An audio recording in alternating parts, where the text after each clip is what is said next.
My sister banned me from her wedding, claiming her fiancé had feelings for me. Now he's refusing to marry her because of it. Hey everyone, I'm Michelle, 20, female, and I'd really appreciate your thoughts. My older sister, Emily, 25, female, was set to marry Jonathan, 25, male. Everything seemed perfect between them. We all thought they were soulmates, having been together for years. But things just took a bizarre and shocking turn, and now their wedding is off. Why? My sister wouldn't let me attend. As a result, Jonathan has refused to marry her. Emily believes Jonathan has feelings for me. I know how wild that sounds, but let me explain. Family dynamics. To give you some background, I don't have a close relationship with my parents or my sister. I kind of drifted away from them when I started college, but it wasn't due to any big fight. Since moving out for school, I haven't spent much time at home. During breaks, I'd usually travel or stay with my grandparents instead of returning home. Frankly, it seemed like a better option than dealing with the awkwardness at home. The truth is, I'm just not like my sister or parents. We've never really clicked. I never truly felt like part of their world. They never seemed to understand me, and honestly, they never really tried. Growing up, they'd all bond over things I didn't care about, and anytime I'd bring up my interests, it was like I was speaking a foreign language. They'd just listen, nod, then shift the conversation back to themselves.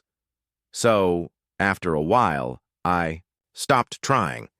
But here's what hurt the most. As I distanced myself, they made no effort to reach out. They seemed perfectly content with me removing myself from their lives, almost glad to see me go. Honestly, that stung. Family should notice when one of their own is slipping away, but they didn't seem to care. It just confirmed my long-held belief that I didn't belong with them.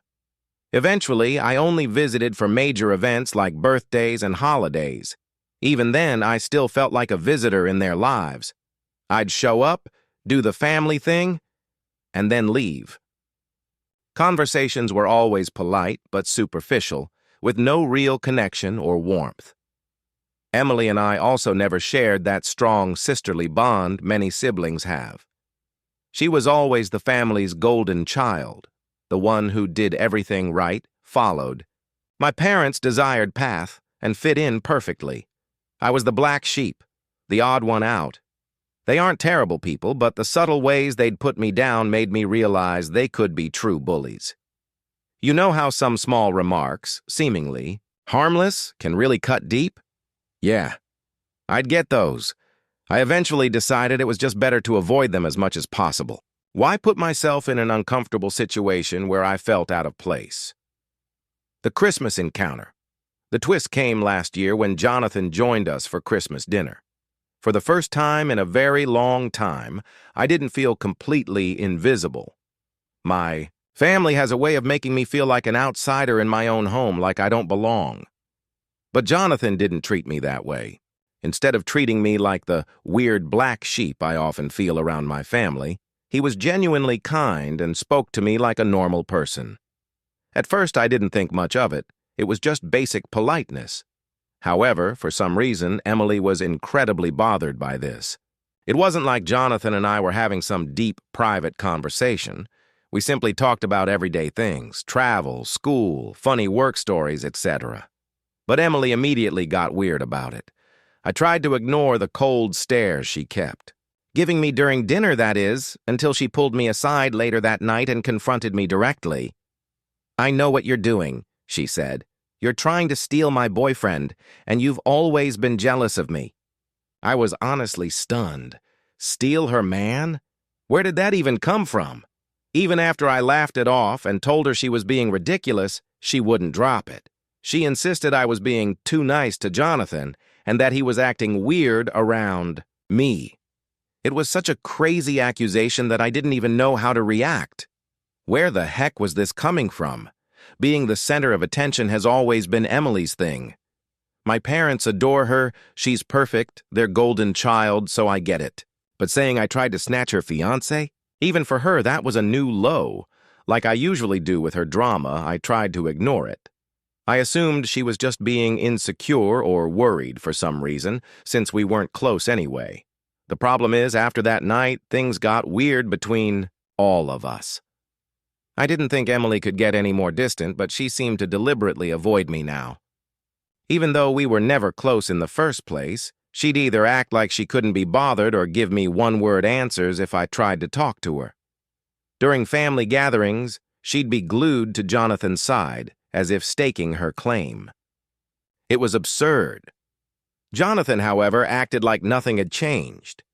He remained polite, friendly, and normal around me. What really gets to me, I guess, is how easily my family seemed to side with Emily. There were subtle hints, but no one ever explicitly spoke to me. Every time Emily and Jonathan were around, my mom would give me these strange looks.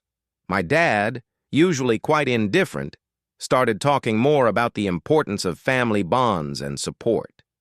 Everything was very passive-aggressive. My anger grew the more I thought about it. I've never been one to get involved in other people's drama, let alone my sister's. Why would I suddenly be interested in Emily's fiancé when we barely speak outside of family gatherings? It was illogical.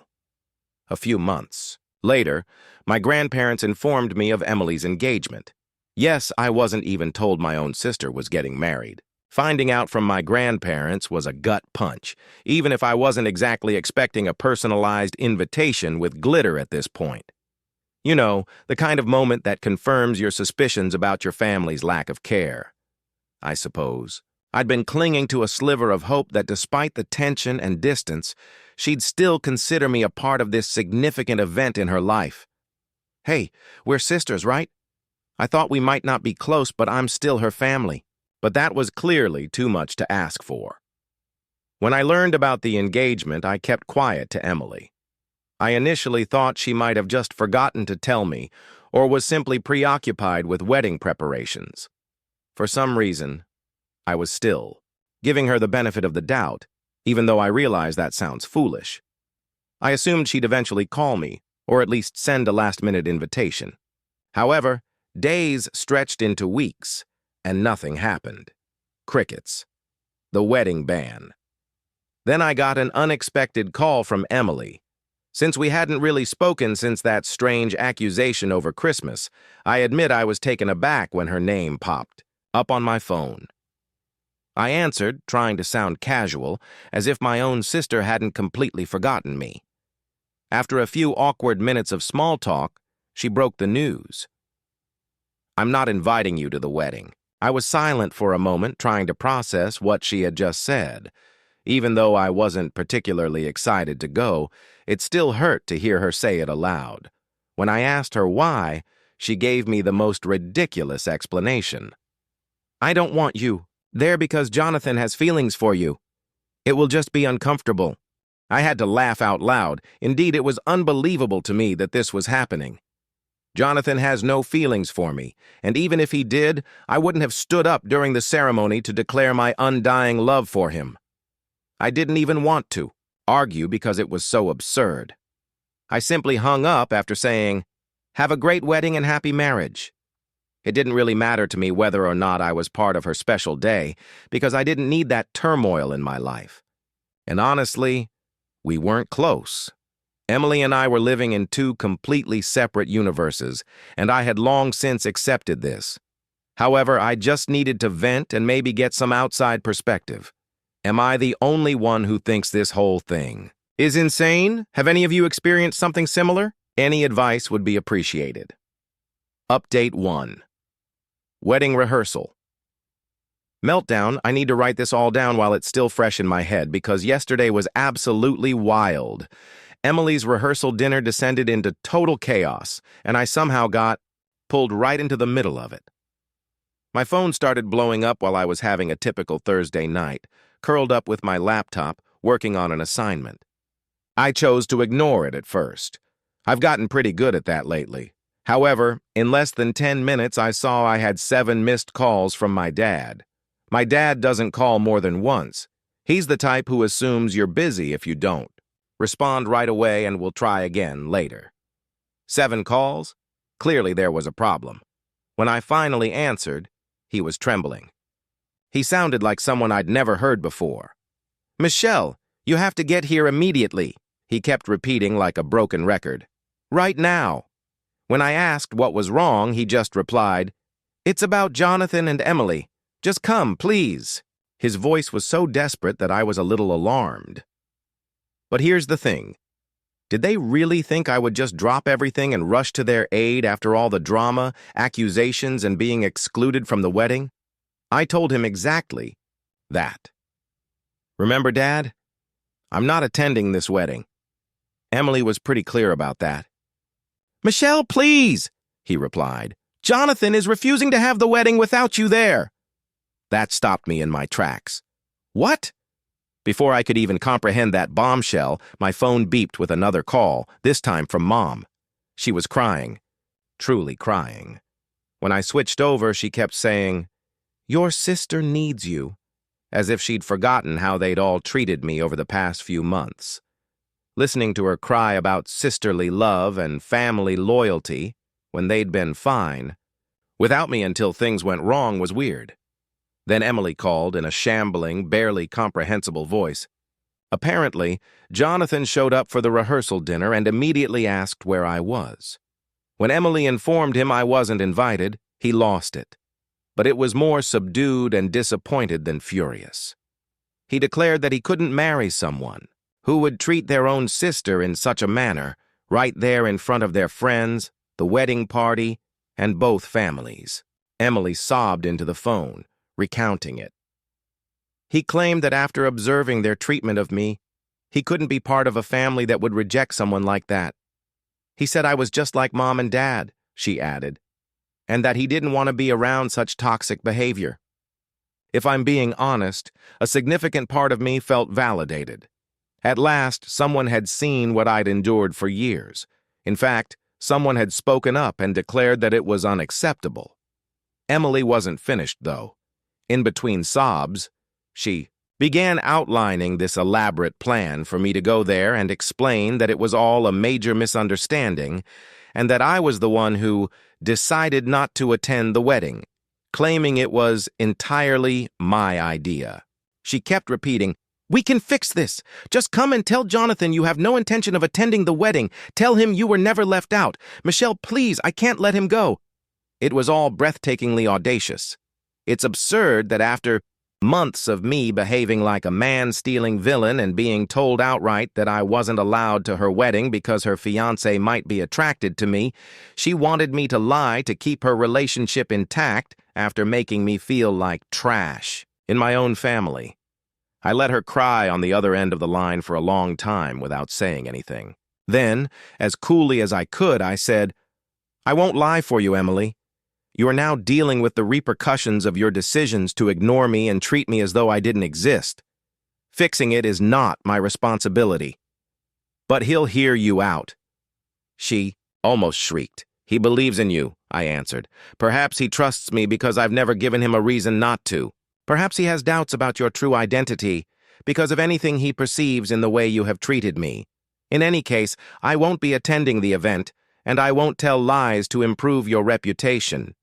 She was still complaining when I hung up. I then made myself a cup of tea, switched off my phone entirely, and sat down to truly think about what had just transpired. My phone continued to light up with notifications over the course of the following several hours. I checked it and found voicemails from my parents, missed calls from Emily's friends, and texts from relatives I hadn't spoken to in years. The entire family seemed to have banded together to try to coerce me into cleaning up Emily's mess. But what do you know? For the first time in my life, I was very sure that avoiding them was the right thing to do. Jonathan alone had been able to see through their actions, not because of anything I said or did, but because of how they treated me. He had come to that conclusion, and to be honest, that seemed like the fullest confirmation I could have hoped for. Last night, I went to bed without using my phone, and I slept better than I have in months. For once, let them handle the consequences of their own behavior. I'm done cleaning up other people's crap and being the family scapegoat. My grandparents, who are the only relatives I still communicate with, informed me this morning that Jonathan is not returning calls from Emily or my parents. It seems he has informed his family that the wedding is off. My parents are working feverishly to contain the damage. Emily is inconsolable, and I'm just sitting here, at last content with my choice to keep my distance. I realize this is lengthy, but I had to say it all.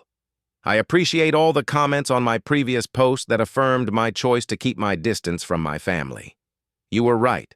Sometimes it's best to take a back seat and let others deal with the fallout from their own behavior. Update 2. The root of the distance. Many of you inquired about my early years and the reasons behind my prolonged estrangement from my family. Since it's a somewhat weighty story, I didn't delve into it in my first post, but in light of recent events, I believe this is a good moment to explore some of it. The problem is that I suffer from social anxiety. I always felt like something was wrong with me as a child, but I was never able to articulate it. However, my parents were traditionalists who thought mental health conditions were merely excuses. They would frequently say things like, "You need to toughen up," or "You're just being dramatic."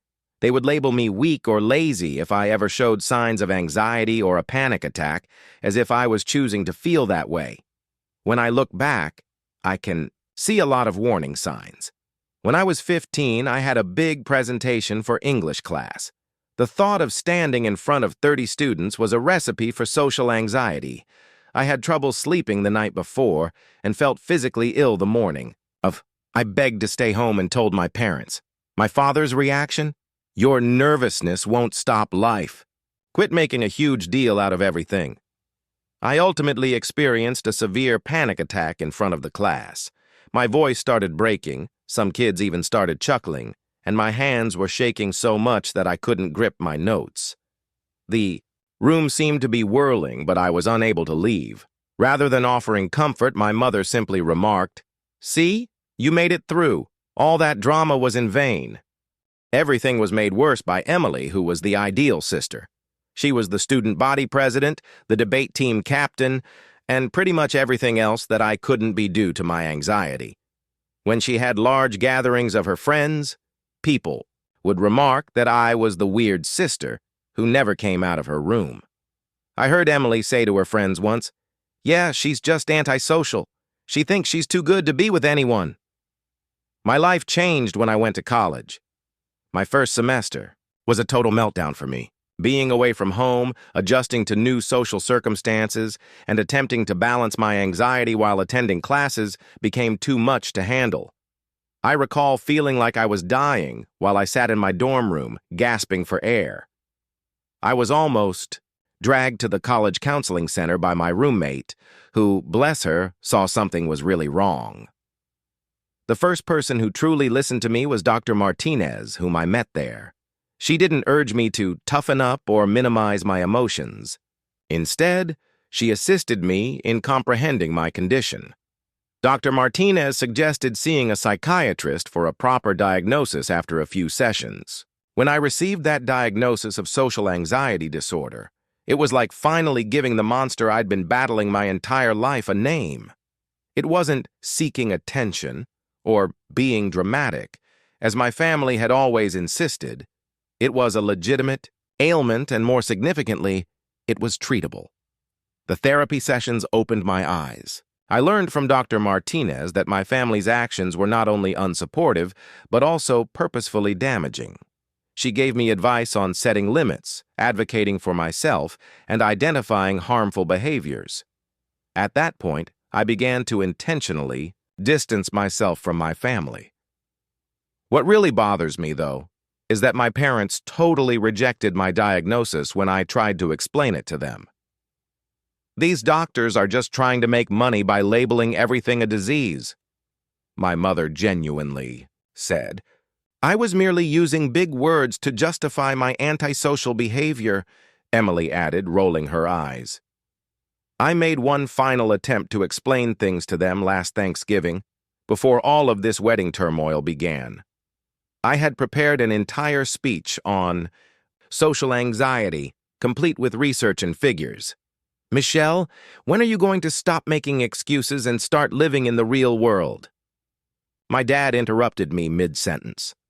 I came to the realization that they would never change at that point. They would never make an effort to comprehend. They had an unchangeable perception of me as the challenging kid, the dramatic one, the problem. And what do you know? It was strangely liberating to realize that. It made it easier for me to stop looking for their understanding or acceptance. In retrospect, I can see how this tendency directly contributed to the wedding scenario.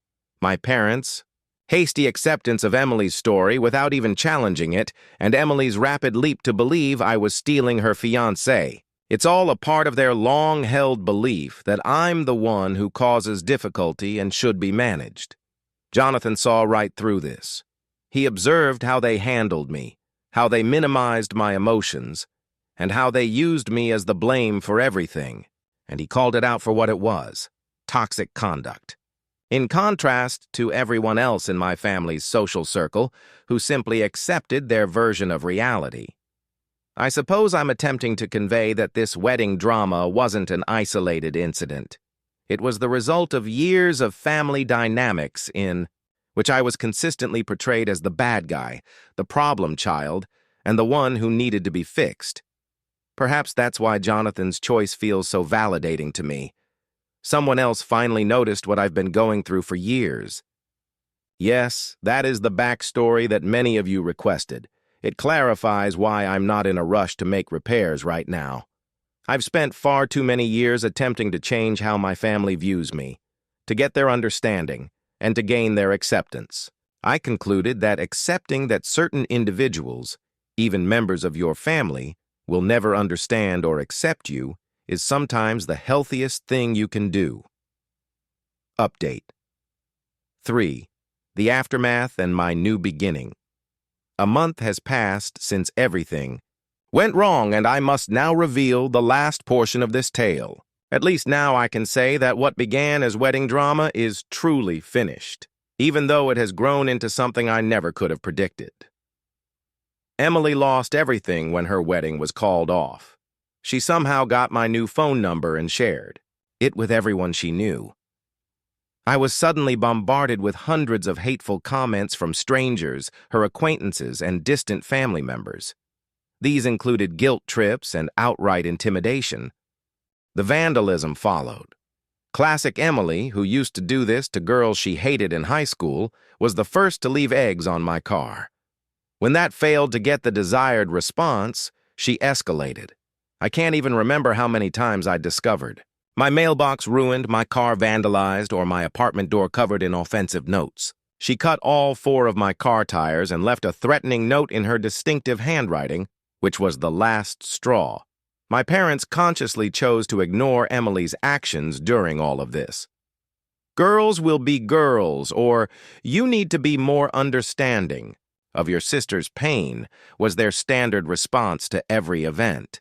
They dismissed it as Emily just wanting to talk, even after I showed them security camera footage of her attempting to break into my apartment. However, I was ready because of this incredible Reddit community, especially those who suggested that I install security cameras and record everything. I learned from the attorney you suggested that this constituted criminal harassment and vandalism, rather than just family drama. Using witness accounts, video evidence, photos, and hundreds of threatening messages, we created a solid case. Emily ultimately realized she had gone too far when my lawyer provided our evidence along with the cease and desist notice. Her attempted break-in was captured on security tape, which was especially damaging. She attempted to bargain through her own attorney, stating that if I dropped everything, she would cover the damages. However, I declined. This was about accountability and consequences, not money. The court case proceeded quickly and decisively. Emily was accused of attempting to break in, criminal harassment, and vandalism. She was given a permanent restraining order, required therapy, and a 1-year suspended sentence. Given the deliberate nature of her conduct and the substantial evidence of her escalating behavior, the judge was especially severe. My parents' response to the decision was expected. They accused me of being callous for destroying your sister's life over a few pranks. In fact, they advised me to just move away if I felt unsafe after I told them that Emily had repeatedly harassed me, damaged my belongings, and attempted to break into my house. I never intended to speak with them again. After that, an out-of-court settlement was reached in the civil litigation. In addition to the damages for emotional distress and lost wages, Emily had to pay for all the harm she had caused. Her campaign of harassment on social media has cost me a number of freelancing businesses. More significantly, the settlement included a non-contact clause that prohibits our parents from serving as middlemen or flying monkeys any longer. According to my lawyer, Emily and my parents' concerns about their reputations played a role in the speedy settlement. It turns out that their concern for the opinions of their country club friends is far greater than their concern for doing the right thing. Normal. Since then, I've relocated to a new apartment in a secure, constantly monitored building. My social media accounts have been shut down, my contact information has been completely updated, and my clients have been incredibly understanding of the situation. Someone who heard about my situation and was impressed by my handling of it even extended a job offer to me. The most unexpected result of it all, for the first time in my life, I feel liberated. The expectations and criticisms of my family are not weighing on me. I am no longer the scapegoat. I'm just Michelle, creating my own life according to my own rules. I'm neither the dramatic nor the challenging child. My life was actually altered by the Reddit community, who helped me through everything in court. Your recommendations on documentation and security precautions were crucial. When I started to doubt myself, your encouraging remarks kept me going, and your accounts of similar situations made me understand I wasn't alone. Remember that sharing DNA does not give someone the right to mistreat you. If you're dealing with toxic family members, walking away and letting them deal with the fallout from their actions is sometimes the healthiest course of action. It's about establishing limits and demanding respect, not about getting even. With therapy, my social anxiety is improving, but it's still there. It turns out that a lot of it was related to the continuous criticism and gaslighting I experienced as a child. Who would have thought that removing toxic individuals might be such a successful treatment? I will no longer be providing updates now that this phase of my life is genuinely over. I'm concentrating on my education, profession, and creating a new network of chosen family members for support. I want to express my gratitude to everyone who supported me and followed my tale. You gave me the confidence to leave and the strength to advocate for myself. Living well is said to be the best kind of retaliation. The best closure, I would add, is knowing that you have finally advocated for yourself. I'm tired of being used as a scapegoat or victim by others. I've taken control of my life and will never look back. Reddit, thank you for everything, and goodbye. Thank you for watching. If you haven't subscribed yet, please do so and hit the notification bell to stay updated with more shocking real-life stories happening around you.